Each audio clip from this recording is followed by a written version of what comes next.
या चैनल कौन सब्सक्राइब करेगा? वीडियो देखने से पहले सब्सक्राइब कर दो चैनल को।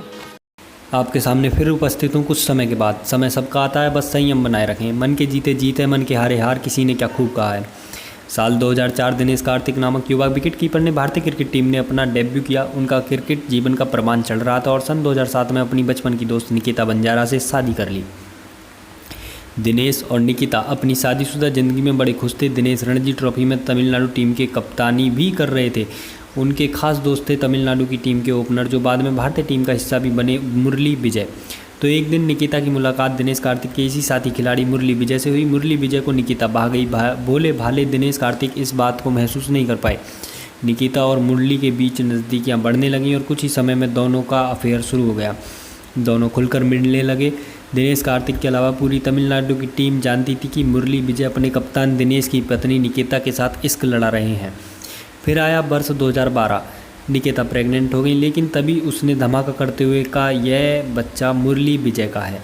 दिनेश कार्तिक टूट गए। उन्होंने निकिता से तलाक ले लिया। तलाक के अगले ही दिन निकिता ने मुरली विजय से शादी कर ली और महज 3 महीने बाद उन्हें बच्चा हो गया। दिनेश कार्तिक डिप्रेशन में चले गए। वे मानसिक तौर पर बीमार रहने लगे। वे अपनी पत्नी और दोस्त मुरली के इस धोखे को आसानी से भुला नहीं पा रहे थे। वे शराबी हो गए। सुबह से लेकर शाम तक शराब पीने लगे। वे देवदास बन गए। उन्हें भारतीय टीम से बाहर कर दिया गया। रणजी ट्रॉफी में भी वे असफल ही हो रहे थे। तमिलनाडु की टीम की कप्तानी उनसे छीन ली गई और मुरली विजय को नया कप्तान बना दिया गया। असफलता का दौर यही नहीं थमा। उन्हें आईपीएल में भी टीम में नहीं खिलाया गया।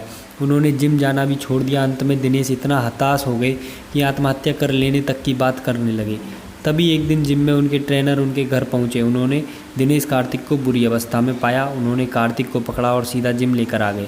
कार्तिक ने मना किया, लेकिन उनके ट्रेनर ने उनकी एक न सुनी। उसी जिम में भारतीय स्क्वैश की महिला चैंपियन दीपिका पल्लिकल भी आती थी। जब उन्होंने दिनेश कार्तिक की स्थिति देखी तो ट्रेनर के साथ उन्होंने भी दिनेश कार्तिक की काउंसलिंग शुरू कर दी। ट्रेनर और दीपिका की मेहनत रंग लाने लगी। अब दिनेश कार्तिक सुधार की राह पर थे। उधर दूसरी ओर मुरली विजय का खेल निरंतर डाउन होता जा रहा था। इधर मुरली विजय को भारतीय टीम से बाहर कर दिया गया। बाद में उनकी खराबी परफॉर्म देखते हुए आईपीएल में चेन्नई सुपर किंग्स ने भी उन्हें बाहर का रास्ता दिखा दिया।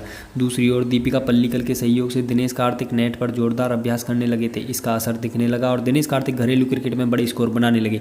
शीघ्र ही उन्हें आईपीएल में भी चुन लिया गया और कोलकाता नाइट राइडर्स का कप्तान भी बना दिया गया। दीपिका पल्लिकल के वह बहुत नज़दीक आ चुके थे। उन्होंने दीपिका से शादी कर ली। क्रिकेट की उम्र अनुसार दिनेश अब बूढ़े हो चुके थे। भारतीय क्रिकेट टीम में अब ऋषभ पंत का आगमन हो चुका था। कार्तिक समझ गए कि अब उनका करियर समाप्त प्राय है। उन्होंने क्रिकेट से रिटायर होने का फैसला लिया। इधर उनकी पत्नी दीपिका पल्लिकल प्रेग्नेंट हुई और उसने जुड़वा बच्चों को जन्म दिया। दीपिका का स्क्वाश खेलना भी रुक गया। दीपिका और दिनेश कार्तिक की इच्छा थी कि उनका चेन्नई के साम्रांत इलाके में पोएस गार्डन का एक बंगला हो।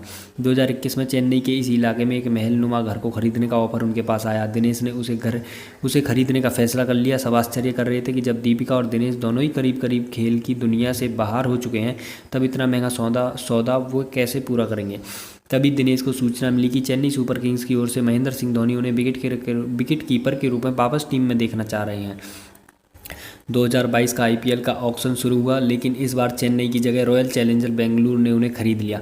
दिनेश की पत्नी दीपिका ने भी खेलना शुरू किया और अपने जुड़वा बच्चों के जन्म के महज 6 महीने बाद उन्हें स्क्वैश की वर्ल्ड चैंपियनशिप में ग्लासगो शहर में मिक्स्ड डबल के साथ महिला युगल का खिताब जीत लिया। उनकी पार्टनर भी जोशना पुनप्पा।